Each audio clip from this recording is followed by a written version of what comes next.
We'll talk about practice so far. You know, a little chilly out here, but it's November. Yeah. So this weekend, big game against JMU. You know, top 15 teams coming here. Hasn't had a top 15 team matchup in a very long time here. So what's the excitement around here? I mean, we've dealt with a lot of top 25 matchups this year, and it's the same as every other week. It feels just like last week preparing for Elon. I mean, there were a higher seeded team than JMU when we went down to Elon and played them. And I mean, I think we have the same mentality that it's not like we have to do anything extraordinary. It's just as long as everybody executes and does their job, you can beat anybody in the conference. Yeah. Well, let's talk about you being picked for this NCAA. So what does that mean for you? And I know everybody's a team sport. So just talk about that. I mean, it's just a testament to how good our offense is. We get the ball down the field. Basically, every time we get the ball, we're moving the ball down the field. And shoot, I mean, we got a great long snapper and a great holder, and offensive line's done a great job blocking through the season. And I mean, it feels great. Just swinging, getting the ball through the uprights, doing my job. Yeah. In this type of conditions, is it harder for you to kick field goals and stuff with the wind blowing, or is this place more like a wind-oriented area that you got to find out? The Kinks or Saturday. I mean, I think Johnny United Stadium is definitely probably the windiest stadium I've ever played in. But I'm used to it. Usually the wind comes from the scoreboard end to the far end, and it swirls a little bit, but it's usually pretty strong. So I mean, kicking into the wind is never really that fun, but you just got to swing just like you're kicking with the wind. Yeah. Well, playing, knowing the Saturday, might have a chance to win the conference title if something works out in situations like that. What's that mean for you guys working so hard from what happened last year when you guys lost tough games? Right. Well, I mean, since I've been here, we haven't made the playoffs, and this year it looks like we're going to. And coming into the season, not really knowing what we have, but knowing we had some new guys and some great additions to the team, seeing that we were ranked 10th in the CAA, basically at the bottom, was something that definitely motivated us throughout the whole year. And knowing now that we're all the way back up at the top, it's just a great confidence booster, and just knowing that this is CAA, one of the best conferences in FCS football, and we can compete at the highest level. And you could be one of the 6 teams that probably be in the postseason, and that's pretty good for the conference. And normally, a lot of other conferences wish they had 6 or 7 teams, and even in the Division I as well. Absolutely, yeah. Well, thanks for coming this morning. I know you had practice, and stay warm, and we'll talk to you down the road. Sounds good, man. I appreciate it. All right, buddy. Good luck on Saturday, man. Thanks. Well, Tom, just talk about this practice week. JNU comes to town. You guys had a fairly good season so far. Another top 15 matchup against basically the face of this league. So what does it mean for you guys on Saturday to knock off the kings of this league? You're not really thinking about that right now on a Tuesday practice. We're just thinking about what we have coming out here every day, practicing and getting better. I mean, yeah, it's JMU and something that we're excited about. Last week was a winner go home. We beat Elon, and now it's the same mentality going into James Madison. So not really worried about that. Yeah. Well, just talk about James Madison's defense. I saw them first game of the year against an ACC opponent in NC State. I know that's the beginning of the year. This is the end of the year. What do they look on film? They're very sound defense. They know their assignments and they do them well. I think they know what to do and they're going to run it well. They got great talent up front and in this corners. They got really good cornerback number 6. So I mean, just like I said, we're just worrying about what we're doing and what we can do as an offense, and not really worried about the defense that much. But just kind of game plan for what they do. Well, let's talk about what Saturday is going to bring. Can you face JMU, and it could be a conference championship or go to the postseason. How are you going to keep your players, you as a player and coaches, focused on one thing? Oh, and it's nice that last week we had that. We were focused on that. You just keep on thinking about the next practice and keep on getting better. Like I said, can't say that more, but no, you just keep on focusing on what you can control, one play at a time, and then kind of everything happens at the end. Well, talk about playing here. The weather conditions today are cold. Talking to the place kicker, is that a good advantage for you guys, knowing that JMU is going to come up to a place that does not have they have stuff around their stadium now, like seats and all that stuff to keep it warmer. This is more wide open. So I mean, I had no idea. I know that I'm sure that they played in cold games. I think they've so. No, they went up to New Hampshire, and that's pretty cold. So they're probably used to it. So maybe it will, but I don't think it will. Yeah. Well, good luck this weekend. Yeah. And stay warm, and talk to you soon. Yeah, all right, man.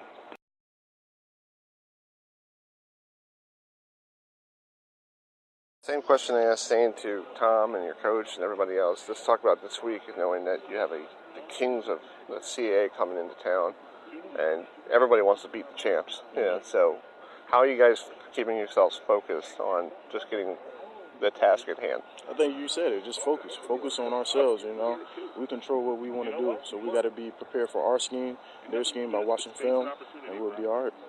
So just talk about, you're on the defensive side of the football, and JMU has a lot of good running backs. There's a kid from Georgia Tech who went to Georgia Tech, came there in Marshall, and then plus they have Beneducci, who's their quarterback. What do you see on film, knowing that, what their strengths and weaknesses? Oh, they're definitely good ball players, and it's just our job to prevent. They're going to make plays, They're definitely going to make plays, but we got to prevent how many plays they make, and that's just our approach to this game. Yeah. So, did you win the special teams defensive player of the week, or the other guy? That was Robert Hayward. Yeah, the other guy. Okay. Yeah. but you wish you did. Yeah, that was Robert Hayward. Just talk about him real quick. Him, being winning that award, for basically a team-oriented sport, but good for having individual honors. Yeah, definitely well deserved. He's a great guy on and off the field. He's one of the leaders of the team. And like I said, he definitely deserved it. He plays his heart out every game, and they showed up. All right, man. Go get to class. Thank you so much. Good luck, man. Well, have a good one. See ya.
Live in Harker County.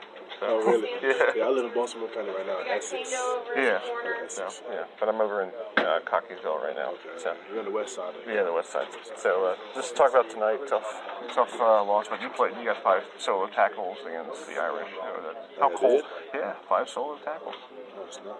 Yeah. It don't even matter, man. We lost. Yeah, I know. Loss is a loss, but lost. What's been the struggle this year with with all the with the defense and watching all these teams running up scores and yardage and all that stuff on you guys? How do you keep yourself positive through this whole thing? At the end of the day, win, lose, or draw, I feel like you still have to play for pride. You still have to play for yourself. The name on the back of your jersey just as much as you put a name on the front of your jersey. So, me personally, I'm not going out like that. You know what I'm saying? Yeah, that's true. Yeah. So you play behind Brian. So what's it like? What is he teaching you? Knowing that you might be taking the torch next year. Burns is a very special individual. He's freaky athletic, and he's like 6. He's like my height, bro. It's crazy. But just watching what he does, I feel like he just naturally has very good instinct, And on top of the technique and stuff like that, right. Like, that's definitely somebody you want to pay attention to. You know what I'm saying? Yeah. And it's so cold outside. I know when you played in Baltimore, have you played in a temperature like this? I know a lot of high school kids don't play in this stuff. Honestly, I don't think it was that cold. Yeah. Well, when you're playing, you keep your mind on it. It was cool. Like, yeah. I have my hands, I have my feet. Like, do you feel like it affected the game at all? Like, I don't think so. No. Did you think that's why Notre Dame ran the ball more, maybe because of that, or? I don't know. I mean, if it's not broke, don't fix it right. Why do you think they had so much success running? Man, we got to stop the runners. Right. Like I said, if we're not going to stop it, they're going to keep doing it. You know what I'm saying? Just being gap sound or executing? Yeah, that too. Execution, big part. Right. And we know what they're going to do. We watch film just like they watch film, so we have to go and stop what they do just like they have to stop what we're going to do. When did y'all know that Brandon Wimbush was going to start at quarterback for them, and how did y'all kind of prepare for him? I think I figured out on Friday, or I think it was Thursday, actually. It was Thursday. We were just saying that he's fast, he's elusive, he's going to want to run the ball. He's going to use his feet, a lot of QB draws and stuff. He took a lot of shots tonight down the field. Did that surprise you guys at all, or were y'all expecting that too? Expecting that too. You seem pretty upbeat. Is that your personality? Is that how you can get past these hard losses? Yeah, because at the end of the day, you still got to go back, practice, class, everything. Nothing stops, And then, how important are the next two games just to go forward with the bowl? These are must wins. These are must wins. And why? Got to keep that bowl streak alive. We got to send our seniors out right. Why is that so important, though? Because it's their last go around, and this bowl streak is long. That's pride too. Yeah, definitely pride. You just don't want to be the one. Don't want to be that team.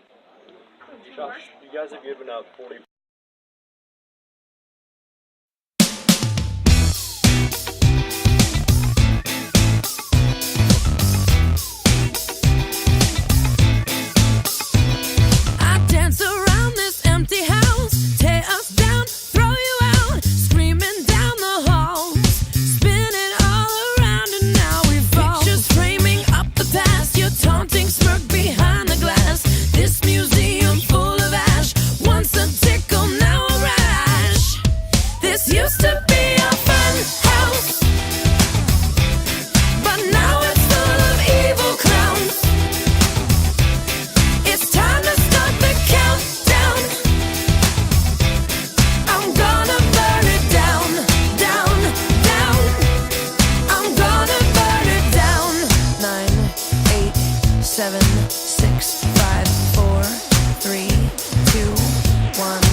I might tap my feet. Put together a one-man band, take it walking on down the street. Have a one-man parade. Hello, everybody, and welcome to the College Football Tonight. We just played some interviews we did last Saturday night. You just heard Joshua Kainu, who is a defensive end from Florida State University, who is from Baltimore. So they played Notre Dame last Saturday, and we made that trip out to South Bend, and Notre Dame annihilated my Seminoles by a score of 42-13. And then before that, we had Aiden O'Neill, the special team place kicker for Towson University, the place kicker, along with Tom Flacco, who is Joe Flacco's younger brother, and we had talked to another Towson player. We'll get his name shortly. So thanks for tuning us in here tonight. In 10 minutes, we'll try to get hold of William Floyd, former Florida State great and Super Bowl champion with the San Francisco 49ers. We'll talk to him, his job is with the Florida State Football Radio Network with Gene Deckenhoff. We'll talk to him about last Saturday's fiasco in South Bend and preview this weekend's must-win for Florida State to keep that bowl streak alive against Boston College. And then 7:08, Joe Harasymiak, the head coach of Maine, will join us. We'll talk to him. He's on the verge of getting a conference championship for the Black Bears. They take on Elon, and then we'll take on. And then Dave Herring, who is the analyst of Duke football, will join us at 7:15. And then we'll have our friend Lou Seminagai from the Blue and Gold Illustrated at 7:35 tonight. So we're going to take a break here. When we come back, we'll try to get hold of William Floyd, the analyst for Florida State football, former Seminole running back, and NFL great, right here on the College Football Tonight, here on Herb FM Radio.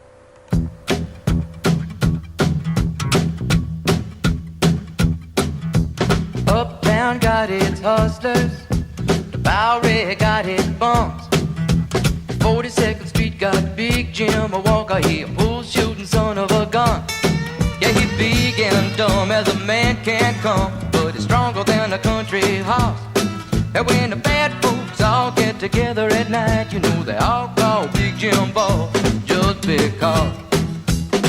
And they say you don't tug on Superman's cape, you don't spit into the wind, you don't pull a mask off an old Lone Ranger, and you don't mess around with Jim. But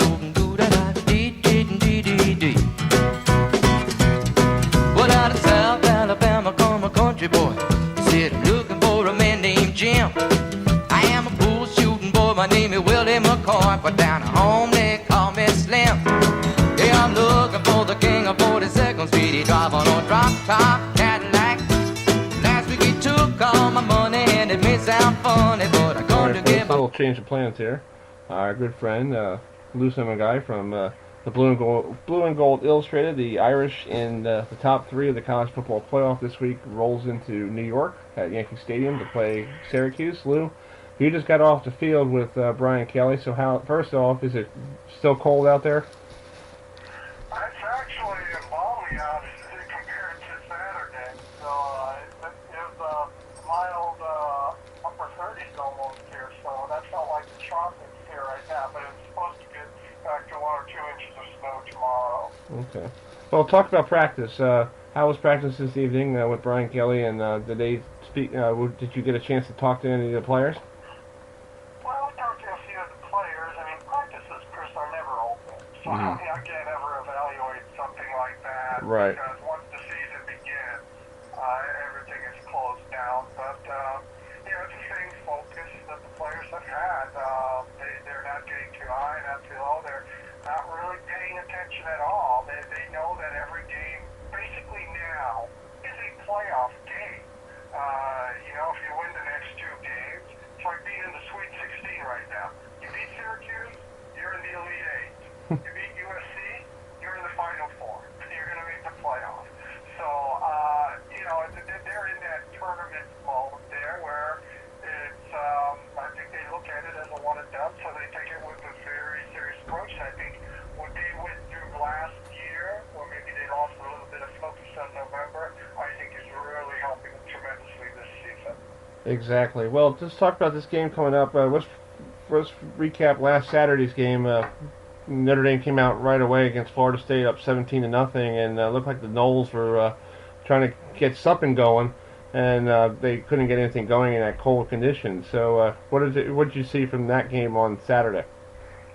Well, I think it went exactly the way Notre Dame wanted it to. It's like, don't give Florida State help. There's too much individual talent there where if they start believing that they can compete and, maybe Notre Dame starts getting a little bit antsy and gets out of character a little bit, but just start off the second play of the game, you're turning this interception 27 yards to the 3-yard line.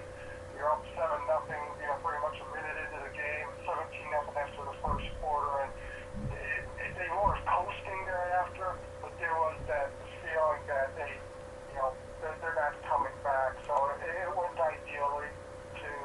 I give Florida State a lot of credit. They didn't just absolutely fold. They, battled there to the end, but Notre Dame's will and execution just overwhelmed them. Well, let's talk about this weekend's game. I don't know if you're making the road trip to Yankee Stadium, but we are here at Herb FM Radio. But I talked to Dino Babers on the phone this morning, and I asked him, "Are you guys getting to Yankee Stadium? Because that is a baseball stadium turned into a football stadium, and if you're in center field and it's very windy like today and tomorrow around here, you may want to have your field goal kickers practice." And he goes, "Well, we were going to try to, but with traffic and all that stuff, it's not going to work out, so we're just going to wing it on Saturday." Well, I think both things have to wing it on Saturday. That's the way football is. It's still going to be 100 yards long and 53 yards wide, just like the movie The Hoosiers. No matter where you play, the baskets are going to be the same regulation size, court the same way. And whatever the conditions, you saw the conditions last week, they're not going to cancel the game. Right. So you just got to bring it what you can. Yeah. Well, Lou, thanks for coming on tonight, my friend, and I hope to. Are you making the trip to New York this weekend? No, Rangers will be making the trip. Okay. But, it was great to see you last Saturday in South Bend, and thanks for the hospitality, and the food was good. And besides, I think I ate too many hot dogs. All right. I didn't cook them. So that's loaded. All right, Lou. We'll be right back here on the College Football Tonight here on Herb FM Radio. Gonna make you smile.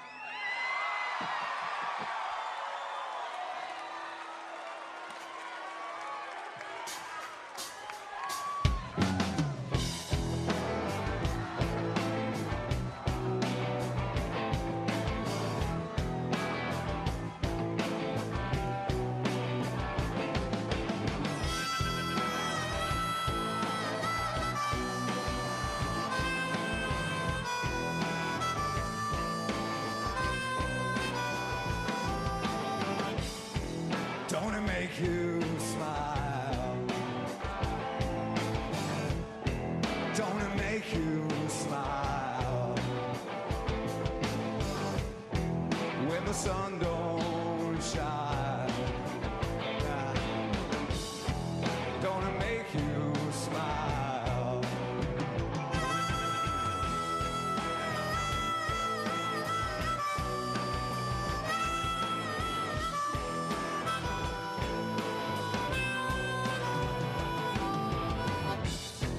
Don't it make you smile?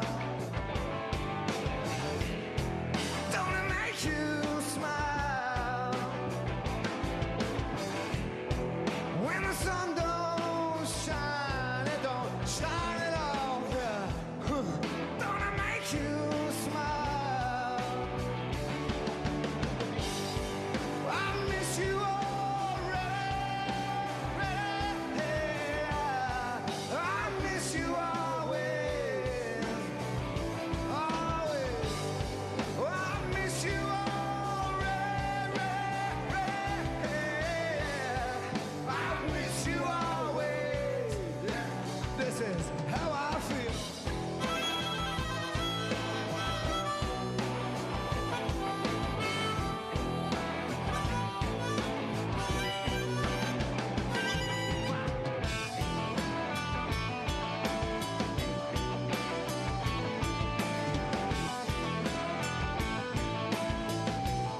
All right, folks, welcome back to the College Football Tonight here on Herberton Radio, and we have a former Seminole great running back and NFL champion, William Floyd, with us on the show here. So, William Floyd, thanks for joining us.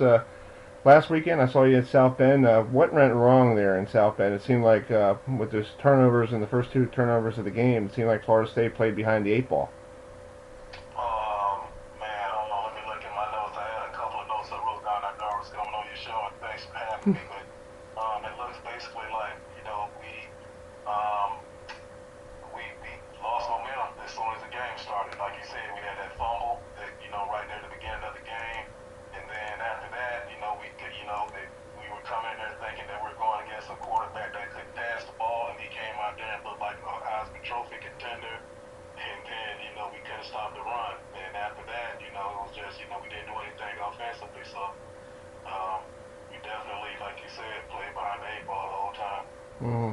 Well, this weekend, you guys are home for two games, the last two games of the season against Boston College, another tough team, and then the Gators at the end. We'll talk about the Gators at the end of the interview, but with Boston College, they have a good running back in A.J. Dillon and a good quarterback in Anthony Brown. So what does Coach Taggart have to do to, and his defense, got to contain them? Well, the offense has to be able to put up some points, because you know that they have to be able to score, but whenever every time they get a chance, they have the ball, they need to put points on the board, because like you said, A.J. Dillon, the running back, is a good running back. He can control the game, so they'll probably have to, win the battle for the clock. So we need to just stop the run and, hopefully score on offense. So you were a good running back in your college days, and also you were a fullback, running back / fullback, in the NFL. But what is going on with Akers and Patrick? Why can't they get the explosiveness off the line? I don't think we're getting a whole lot of movement on the offensive line, and with this offense, you got to be able to get just a little bit of movement. If they have a zone block, be able to get your block, and just not been able to get that done a whole lot, this season. So those guys haven't had a chance to get going. So I think it's a mixture of them just trying to get used to the running game in this offense, and then the offensive line, them trying to learn and just make plays and move people around off the line of scrimmage. Do you feel like there's a lot of pressure on the team this week, knowing that if they don't win this game, you're not going bowling for and that streak is going to be ending? And do you feel like there's a lot of pressure around practice? I don't know if there's a lot of. I think everybody, all of them feel it. Nobody, I don't think anybody, any team, whatever level you're on, wants to be the first one to not do something. So I know they're probably feeling pressure from that way, but they just have to go play football. I think they have enough talent to compete with everybody. You just can't have as many mistakes as they have and think you're going to win a football game. Yeah. Well, you and Gene Deckenhoff and Tom Black, you guys do a great job on the radio. Just talk about working with Gene. Gene's a legend in this broadcast world. Does a lot of college and NFL. And do you enjoy, working with him? Man, I get a chance, during the season, college season, to work with Gene. Like you say, he's one of the best ever. And, if it wasn't for Gene, I definitely wouldn't be even on the radio. I get all my information from GeneDeckerhoff.com.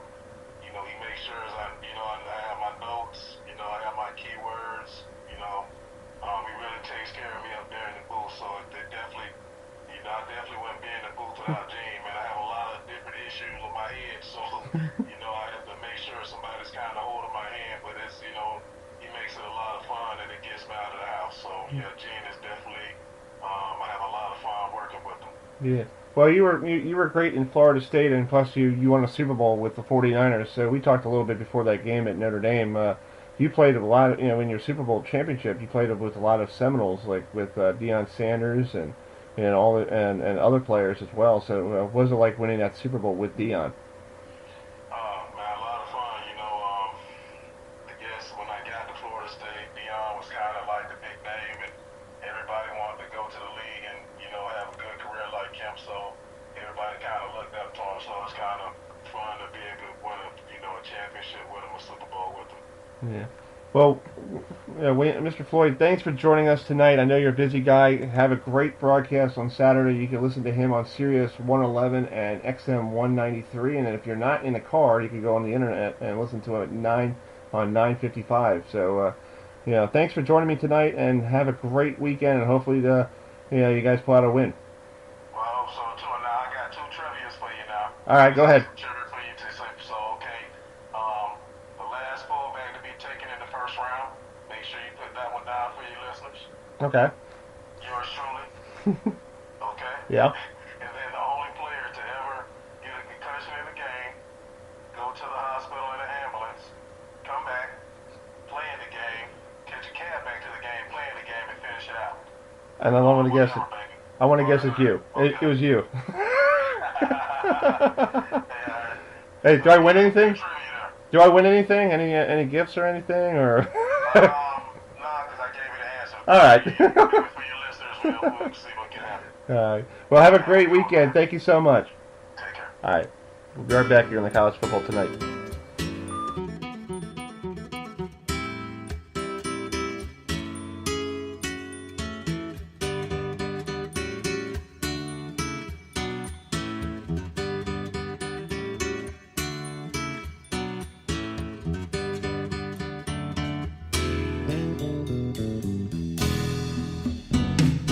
You know that it would be untrue. You know that I would be a liar if I was to say to you, yeah, girl, we couldn't get much higher.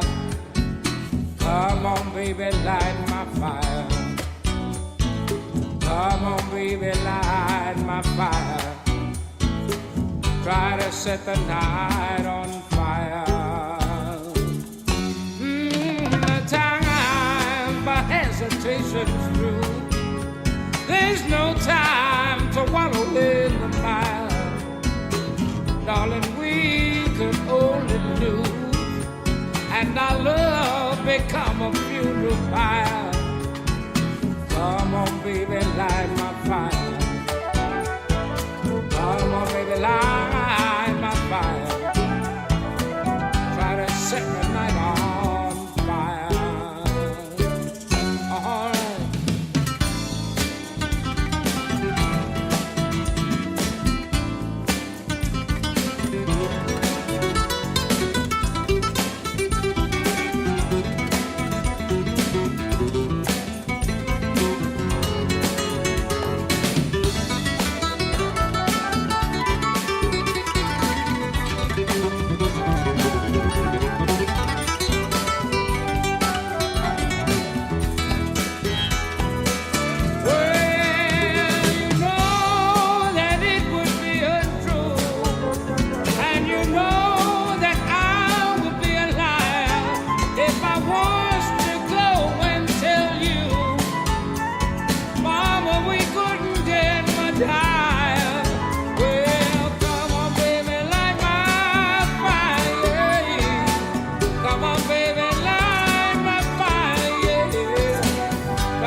All right, folks, welcome back to the College Football Tonight, and we have the head coach of the Black Bears of Maine University, Coach Joe Harasymiak, with us on the line.